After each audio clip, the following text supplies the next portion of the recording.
Vamos ver? Ele vai dizer aqui pra gente quais são os problemas do cinema brasileiro. Quais são os problemas do cinema brasileiro? Vamos ver o que vai vir por aí?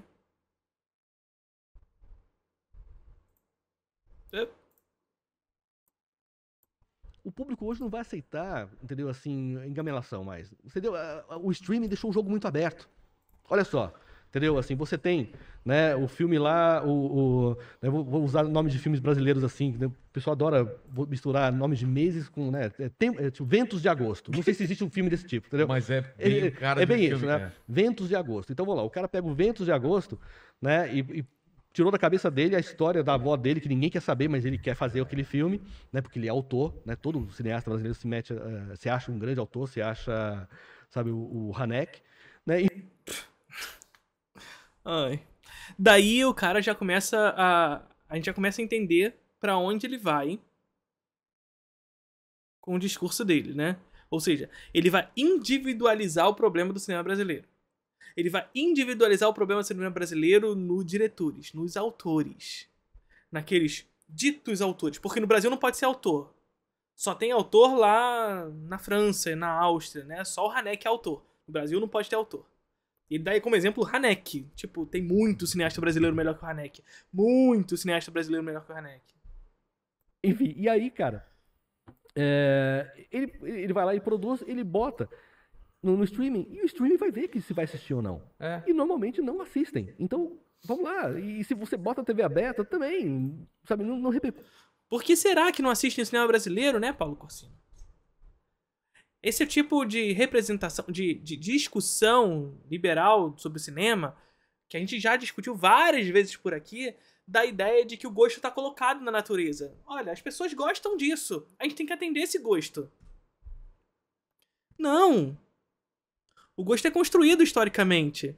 E mais do que isso, o gosto é construído por uma lógica imperialista. Ou seja, quem comanda a produção de gosto no Brasil é os Estados Unidos. É os Estados Unidos. E pro Paulo Cursino aqui nesse caso, ele acha que tem que manter nessa lógica. A gente não tem que, a partir disso, pensar numa estética nacional. Pensar num projeto de padronização do gosto nosso. De um gosto nosso. Historicizado no nosso contexto histórico. Repara como esse discurso é barato. Discurso de que o gosto está colocado na natureza e por isso a gente precisa atender. É o discurso liberal. Só que esse discurso alimenta o quê? Alimenta o imperialismo. Por quê? Porque competitivamente, se nós não tivermos mecanismos de defesa, e aí o vídeo que eu reagi a Ana Carolina ajuda muito a compreender isso, vai entrar amanhã lá no YouTube. Se não houver mecanismo de defesa, competitivamente, os Estados Unidos têm consigo todo um aparato técnico e tecnológico histórico que domina qualquer nação do mundo. Sobretudo o sul global. Sobretudo o sul global. Aí ele vai dizer, mas como é que os Estados Unidos construiu isso? Como? Com o Estado. Com o Estado. Com o Estado protegendo essa indústria e avançando com essa indústria pelo mundo. A partir de subsídio nacional e internacional, ou seja, eles subsidiam ali dentro os seus filmes e subsidiam fora também, porque aí eles falam, não, olha só, eu produzindo meu filme no seu país ajuda no turismo. Que tal eu produzir aqui e você subsidiar o meu filme? Que tal? Mas, sobretudo, usando o mecanismo de Estado enquanto aparato militar para destruir a indústria cultural de determinados países e assumir a demanda desses países. E isso é histórico. É documentado, gente. Os Estados Unidos, por exemplo, para citar só um caso, que é o maior deles, que foi o momento que a indústria hollywoodiana despontou como hegemonia global, porque ela já era grande, claro, e era a maior, mas tinha disputa, tinha competitividade na Alemanha, na Itália, no Japão, na França, na Dinamarca. Aliás, na Dinamarca está o estúdio de cinema mais antigo ainda em atividade, que é a Nordisk. Né? Ou seja, o caso da Segunda Guerra Mundial. que eles vão lá, se aproveitam da Segunda Guerra Mundial, onde tivemos a destruição daqueles que foram palco dessa guerra. E aí a gente está falando justamente daquelas indústrias que competiam com os Estados Unidos, que era a UFA na Alemanha, a indústria italiana, a indústria francesa, a indústria no Reino Unido, a indústria no Japão. E como esses países não podem atender mais a demanda por cinema que estava alocada nesses lugares, quem vai atender essa demanda? Os Estados Unidos. E há políticas para atender essa demanda. Vocês lembram que vocês estudaram na escola o tal de plano de recuperação econômica dos países europeus? Pois é, esse plano de recuperação econômica, ou seja, esse financiamento dos Estados Unidos para essas nações, estava associado à necessidade do cinema entrar nesses lugares. Em massa.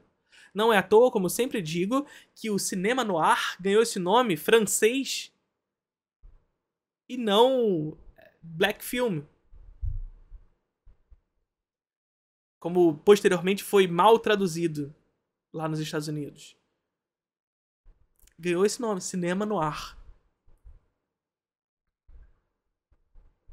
Porque esses filmes que estavam sendo produzidos ali na lógica dos anos 40, que era o cinema noir nos Estados Unidos, foram massivamente exportados para a França, para os outros países dominados pela guerra. E claro, eu estou usando o exemplo da Segunda Guerra Mundial, mas se a gente for pensar em toda a guerra que os Estados Unidos financiou, toda a ditadura que os Estados Unidos financiou, presidentes que os Estados Unidos assassinou para financiar essas ideias, está associada a uma dominação cultural nesses locais. De destruição da indústria cultural nesses locais. E aí a gente pergunta, tá, por que então que os Estados Unidos têm uma indústria tão grande como essa? Tá aí. Por causa do Estado. Por causa do Estado. Financiando economicamente e avançando militarmente. Tá? Vamos lá. Curte. Ou seja, isso está morrendo naturalmente. A empulhação está acabando. Né? Hoje em dia, os enganadores, né? Você fala assim, tem muito enganador na praça, mas muito enganador. Os enganadores estão sem trabalho. Os que mais reclamam, não tem mais dinheiro público, é o pessoal que não sabe trabalhar. Que não sabe. Olha isso. Os que mais reclamam que não tem dinheiro público é o pessoal que não sabe trabalhar. Cara, olha isso. A individualização do problema do cinema brasileiro no diretor, no autor, no artista. É porque ele não sabe. Eu já sei pra onde ele vai. É porque o diretor ele não sabe pegar um trabalho. É isso que ele vai dizer. Cara, pelo amor de Deus. A individualização de um problema que é estrutural, que é de ausência de financiamento, ausência de fomento, ausência de proteção. Porque é isso, a gente competitivamente, internacionalmente, não conseguimos. Não há essas condições. E por isso a gente precisa se proteger. Qualquer lugar no mundo faz isso, por que a gente não? Sendo nós um país do sul global, cheio de contradições com relação à produção cultural. É claro que a gente precisa. A gente precisa mais do que isso. Mas enquanto não chega esse mais do que isso, que é a superação do capitalismo, né? A gente precisa de proteção à nossa cultura. Que não sabe receber uma encomenda. Não sabe receber uma encomenda. A maioria. Entendeu? Assim, eu não vejo ninguém realmente bom. A maioria não sabe receber encomenda. Olha. Ninguém realmente talentoso. Entendeu? Eu não vejo ninguém realmente bom reclamando. Quem é talentoso? Me diz quem é esse realmente muito bom que não reclama. É o Paulo Cursino? É ele?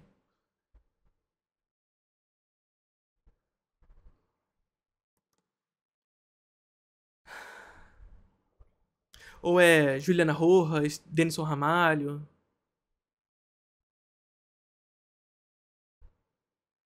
Ana Mulaerte? Kleber Mendonça Filho? Ramon Porto Mota? É o Paulo Cursino ou é essa galera?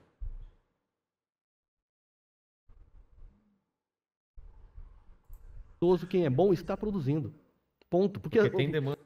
Quem é bom está produzindo. Porque tem demanda. Porque tem demanda. Né? Assim, então quer dizer que os autores agora são escravos. Porque tem demanda. É a velha história do liberal. A demanda tá aí.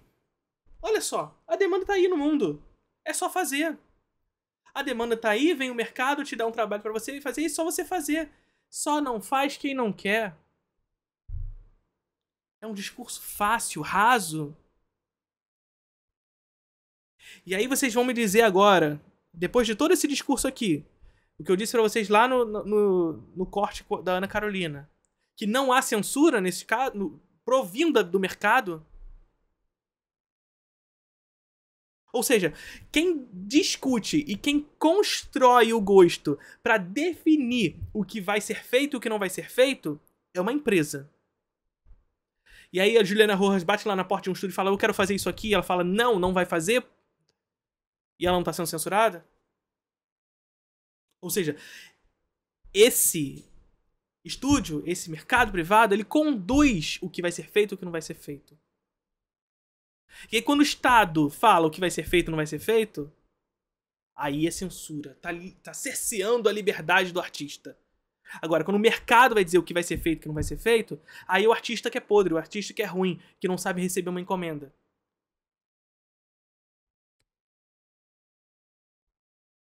Pelo amor. Pelo amor. É aquilo, mais uma vez, que o Kieslowski, um importante diretor de cinema da Polônia, um dos maiores diretores poloneses que nós temos, vai dizer pra gente, quando vai ser perguntado pra ele sobre a censura na Polônia. E ele vai responder, o mesmo Estado que censura os meus filmes é o Estado que permite que eles sejam realizados. Isso aqui não é uma defesa da censura. É a compreensão de que a censura é um aparato, é uma ferramenta histórica. E, portanto, não existe sociedade onde a censura não esteja presente.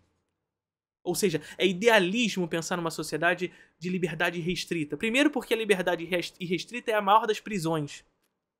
Ou seja, num contexto de liberdade restrita, quem tem mais poder tem mais liberdade do que outros, do que os que não têm. E, portanto, censura. Ou seja, nesse mundo ideal, a própria idealização é falsa.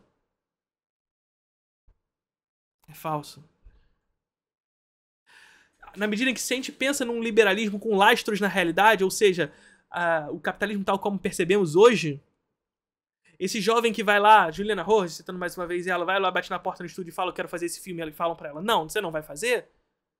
Censura, porque a realização, a liberdade está condicionada às nossas condições materiais. Se não as temos, se não temos essas condições materiais de realizar, nós não faremos. Porque alguém tem consigo o poder da escolha da realização ou não do que vai ser feito. Agora, quem será esse alguém? Quem terá consigo a ferramenta da decisão? Será o mercado privado, que detém consigo os meios de produção, a propriedade privada dos meios de produção? Ou será nós, trabalhadores? Ou será o Estado que o Kieslowski está falando aqui pra gente? O mesmo Estado que censura os meus filmes são estados que permite que eles sejam realizados.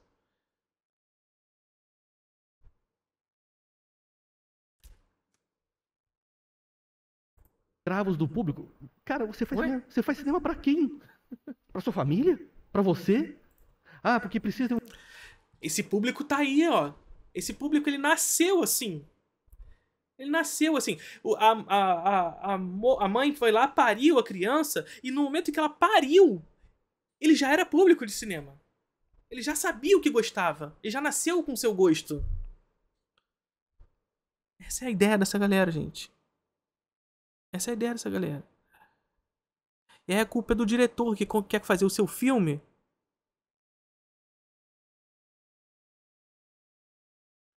E que compreende que esse gosto é construído. Que esse gosto é construído. Que é esse mesmo mercado que fica contratando diretor técnico, diretor não autor, não artista, para realizar os seus filmes, sem a compreensão, alienado, portanto, da ideia de que é esse mesmo estúdio que reproduz o gosto. E no caso do Brasil, esse gosto é construído lá fora.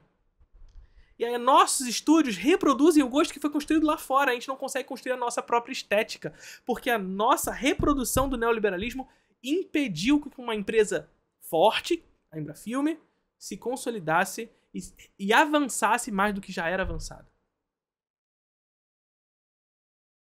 Isso a gente discute lá no vídeo da Ana Carolina, não quero entrar nesse assunto mais uma vez, senão vai ser repetitivo. O espaço respiro criativo. Gente, vamos entender uma coisa. O espaço respiro criativo, você existe em qualquer demanda produção. Né? Entendeu? Assim, não é porque uma empresa te encomenda algo que esse produto é menos artístico. Né? Eu dou sempre o exemplo, né, da Capela Sistina. Foi uma encomenda do Papa pro Michelangelo. Eu acho que ele vai negociar as tintas lá, cara, sabe assim? Claro. Entendeu? Ele não fez o que ele quis 100%. Não, acho que ele fez o que ele quis 100%, mas assim, foi uma encomenda. Né? O Michelangelo, acho que teve uma negociação. Teve uma negociação. Vou pintar isso. Olha o anacronismo. Teve uma negociação. Não, o artista vai chegar, vou negociar de igual para igual, velha ideia do liberal, né? Vou negociar de igual para igual pro estúdio. Tá aqui, não. Só essa parte. Exatamente. Então, assim. E o anacronismo, né? Qual é o anacronismo de comparar o renascimento com o capitalismo industrial e financeiro. Lembra de você colocar o pinto de fora. Exatamente, vou deixar o pinto de fora. Ok, pode deixar. Não, mas cobre aquele ali. É uma negociação. É uma negociação, cara. Entendeu? Então, assim, é uma encomenda. Então, assim, qual é o problema de trabalhar sob encomenda? O artista brasileiro não pode. Ele tem que ter O artista brasileiro não pode. O problema é o Brasil. Brasil, por isso que o Brasil tá assim. Por isso que as coisas estão assim. Porque esses diretores não sabem trabalhar. Pelo amor de Deus. Liberdade plena para fazer a porcaria que ele quiser, e bancada por dinheiro público, né? E aí, assim, aí eu sei que vão cair de pau em mim por falar isso, mas assim, desculpa, é um alívio que isso esteja deixando de acontecer, entendeu? Assim, eu não sou contra financiamento, não. Eu sou contra financiamento de pessoas que não retornam em nada pra gente. Eu também acho. Não retornam em bilheteria, não retornam em prêmios, não retornam em nada, em repercussão, nada. Entendeu? Ah, mas tem que dar a chance, não sei o que. Não, olha, tudo bem, mas você não pode dar a maior parte do dinheiro para essas pessoas. Dê dinheiro para quem retorna para o público, para quem retorna para o país de alguma forma. E eu volto a repetir, qual foi o último grande prêmio internacional nosso? O retorno para ele é retorno financeiro só. Só isso é retorno para o nosso país. É reproduzir a estética do gosto estrangeiro aqui e ganhar dinheiro. Pronto, esse é o retorno. O país ficou maravilhoso. Foi o Tropa de Elite, né, que é um produto que foi criticadíssimo aqui dentro, né, o primeiro Tropa de Elite, criticadíssimo, e é um filme popular. Pô, né, caramba. Um fenômeno, entendeu? E ganhou prêmio. Ou seja, é um cinema 100% correto, é o que deve ser feito, sabe? E aí... Cinema 100% correto. Ou seja, se o filme ganha dinheiro, ele não pode ser criticado. Porque o parâmetro crítico para um filme é o tanto de dinheiro que ele recebe. Tá bom? É isso que funciona. Aula de crítica aqui pra vocês, tá bom? É assim que funciona. Se o filme ganha dinheiro, não podemos criticá-lo. Aí eu falo assim, pô, beleza, vamos lá. E qualquer país do mundo que tivesse cineastas e cinema que pensassem no público, caramba, quando o Tropa de Elite bombou, por que mais cineastas não foram atrás daquele nicho, daquele gênero? O policial. Focado no... Como tem o filme dos americanos em cima... Parece um episódio de Choque de Cultura, né? Parece muito. Dos policiais, da investigação. Por que esse gênero não decolou? Tem público esperando. Tem público? Isso, Não. Tem público pra isso. Mais uma vez, a ideia do público já dado na natureza, né? Não, vamos fazer alguma coisa mais lacradora, vamos fazer alguma coisa... Entendeu? Passou Alguma coisa lacradora.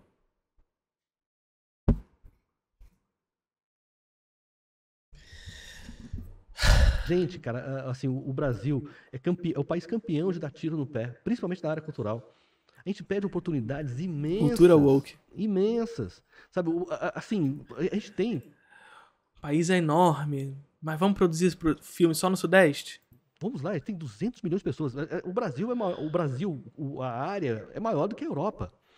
A gente tem uma população enorme. A gente poderia viver de cinema bem aqui. Eu vivo de cinema bem aqui. Né? Por que... Ah, tá sempre faltando grana no cinema. Porque, simples, porque não querem atingir público, ou melhor, não sabem atingir. Né? Ah, porque eu não quero fazer bilheteria. Não, você não sabe, meu cara. Não é fácil. Não é fácil, entendeu? Assim, tem muito cara que fala assim, não, eu não quero fazer coisa popular, sabe? Eu quero, tá, me convenceu, tá? Me convenceu pra caramba. Que vai fazer o quê, então? Entendeu? Sabe? Não, que eu quero fazer uma coisa mais profunda. Isso me irrita. Uma coisa mais profunda. Uma coisa mais profunda. Não, isso é muito coisa de ator da Globo. Isso mudou também, tá? Mas até uns 10, 15 anos atrás, os atores Isso me irrita. Só pode fazer filme assim lá fora. Aqui não. da Globo, assim, galãs principalmente, assim, não queriam fazer cinema, né? Popular. Não. O popular eu sou na TV. Eu quero fazer alguma coisa mais sofisticada aqui Densa. fora, mais intensa, mais cool. Mas, cara, não, eu quero você como galã, bicho. Porra, entendeu? Assim, não, eu já sou galã ali, eu quero variar um pouco. E aí o cinema brasileiro não acontece. Curtiram o Gimo? Ah, difícil. Difícil esse aqui, hein?